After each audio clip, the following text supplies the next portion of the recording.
अब देखिए, बीजेपी ने इस बार राजस्थान, छत्तीसगढ़, मध्य प्रदेश, तेलंगाना, इन तमाम प्रदेशों के चुनाव में टिकट वितरण का सर्वे के सहारा ही लिया है। सर्वे के आधार पर विधानसभाओं में, लोकसभाओं में ABC कैटेगरी बांटी जाती है। जहां पर जीत का सबसे ज्यादा संभावना है वो A कैटेगरी है, जहां जीत को लेकर संशय है वो B कैटेगरी है, और जहां अब तक बीजेपी के लिए जीत मुश्किल रही हो वो C कैटेगरी सीट पर रखा जाता है। ये देखिए आप किस तरीके से बांटा गया है, और उस आधार पर ही तय किया जाता है कि कहां टिकट वितरण में ज्यादा रिसर्च करने की जरूरत है, कहां पर टीम को ज्यादा दिनों तक भेजने की जरूरत है, और कहां स्ट्रॉन्ग कैंपेन करने की जरूरत है। तो ये रही मॉडर्न सर्वेज की बात। अब बात करते हैं चुनाव में सोशल मीडिया के इस्तेमाल की। देखिए, 2014 में प्रधानमंत्री की जीत की पहली बार सोशल मीडिया को लेकर तेज चर्चाएं हुई, और समझने में भले ही लेट आया हो, लेकिन ये प्रधानमंत्री नरेंद्र मोदी और उनकी टीम ही थी जिसने 2014 के चुनाव में, या फिर उससे काफी पहले जब वो गुजरात के मुख्यमंत्री थे, तभी ये तैयारी शुरू कर ली थी कि कैसे सोशल मीडिया के माध्यम से नरेंद्र मोदी को एक स्टार की तरह लॉन्च करना है। और ये समझ में शायद लोगों को 5 साल बाद, 4 साल बाद आया कि कैसे सोशल मीडिया ने नरेंद्र मोदी को लेकर नैरेटिव चेंज किया, क्योंकि हम जानते हैं कि 2002 से लेकर 2014 तक के सफर में सोशल मीडिया ने नैरेटिव चेंज करने में कितनी मदद की है। आप विश्वास करें या ना करें, अभी जो राजस्थान, मध्य प्रदेश और छत्तीसगढ़ में टिकट वितरण हुआ है, उसमें कई टिकट, राजस्थान का जिक्र करें तो एक महत्वपूर्ण इलाका है, वहां पर उपेंद्र यादव को टिकट इसलिए दी गई है क्योंकि वो सोशल मीडिया पर उनके फॉलोअर्स बहुत ज्यादा हैं। कोटपुतली का मैं आपसे जिक्र कर रही हूँ। तो ऐसे में सोशल मीडिया कितनी ज्यादा इंपॉर्टेंस रख रहा है उसका उदाहरण आपके साथ है। और नेता बोलते हैं कि आप हमें लाइक करें, सब्सक्राइब करें, आपको भी वो वीडियो जरूर देखना चाहिए। मेरा ये चैनल सब्सक्राइब करें और मेरे हर अपडेट आपको मिले, इसके लिए बेल आइकन जरूर दबाइएगा। राजनीतिक पार्टियों की सोशल मीडिया कैंपेनिंग में social media experts, content writers और टेक सेवी लोग एक टीम के रूप में काम करते हैं निरंतर। ये लोग उम्र, काम और क्षेत्र के आधार पर लोगों के साथ सोशल मीडिया के जरिए बात करते हैं।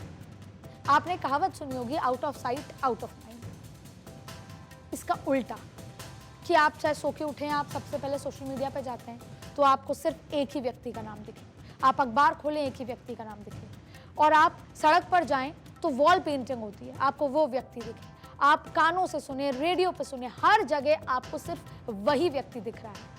ऐसे में आपके दिमाग के साथ ये पूरा सोशल मीडिया कैंपेन को जोड़ा जाने की कोशिश है, या यूं कहें कि उन्हें इन्फ्लुएंस करने की कोशिश की जाती है।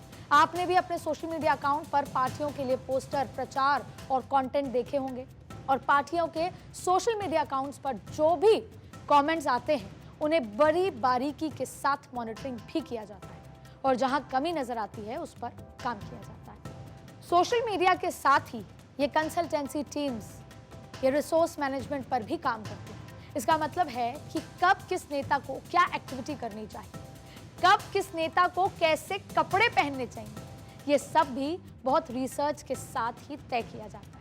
और इससे आप ये एग्जाम्पल के माध्यम से समझिए। राहुल गांधी जब भारत जोड़ो यात्रा के अंतिम पड़ाव में थे, कश्मीर पहुंचे, तो वह अपनी बहन और कांग्रेस पार्टी के महासचिव प्रियंका गांधी के साथ बर्फ में खेलते दिखे। बहन भाई के जो प्यार हैं उसके विजुअल्स भी आपको सोशल मीडिया के माध्यम से पहुंचाए गए। कोशिश की जाती है कि नैरेटिव बनाया जाए कि राहुल गांधी कितने दिलचस्प नेता हैं, परिवार से उनके क्या संबंध हैं। जब वो सड़क पे निकले तो उन्होंने, आपने तस्वीरों में देखा कि उन्होंने किसी के गले में हाथ रखा, अपनी माताजी के जूते लेस बांधी। ये तमाम वो चीज़ें हैं जो आपको, उसकी तस्वीरें जब सोशल मीडिया के माध्यम से आप तक पहुंचती हैं तो आपके दिल और दिमाग पर असर डालती हैं।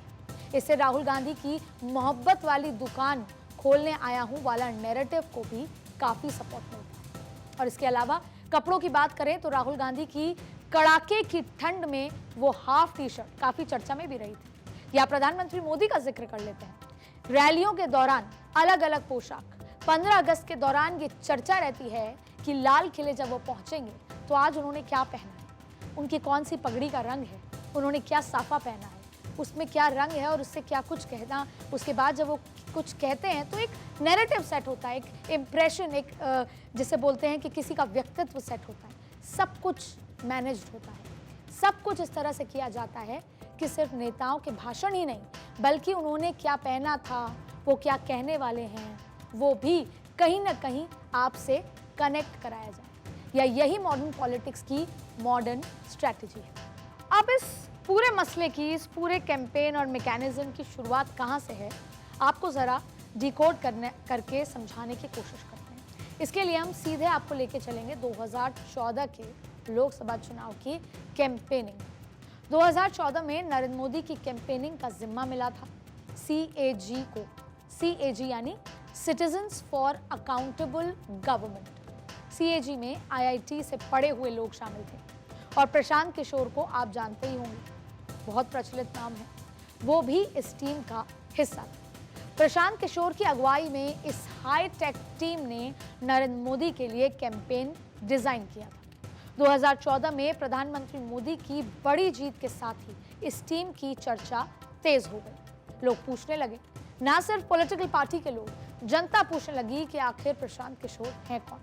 हर पार्टी इस हाईटेक टीम को हायर करने की बात करने लगी और यहीं से ये बिजनेस एक्सपेंड होने लगा। अब देखिए 2015 आते आते CAG टूट गई, क्योंकि सबको लगा कि अब हम अलग से काम करेंगे, अकेले राजनेताओं के साथ काम करेंगे तो हम वो कर लेंगे। इसके सदस्य अलग अलग रास्तों पर चल पड़े और प्रशांत किशोर ने पॉलिटिकल कंसल्टेंसी फर्म यानी कि IPAC ज्वाइन कर ली। लेकिन जैसे ही IPAC की भी पॉपुलैरिटी बढ़ने लगी, इसके बाकी सदस्य अपनी खुद की पॉलिटिकल फर्म्स खोलने लगे। जैसे IPAC छोड़ने से पहले इसके एक सदस्य रॉबिन शर्मा ने YSR कांग्रेस पार्टी और जगन मोहन रेड्डी के लिए 2019 में कैंपेन डिजाइन किया था और ये कहा था कि अब आप पैदल चल के घर घर तक पहुंचिए।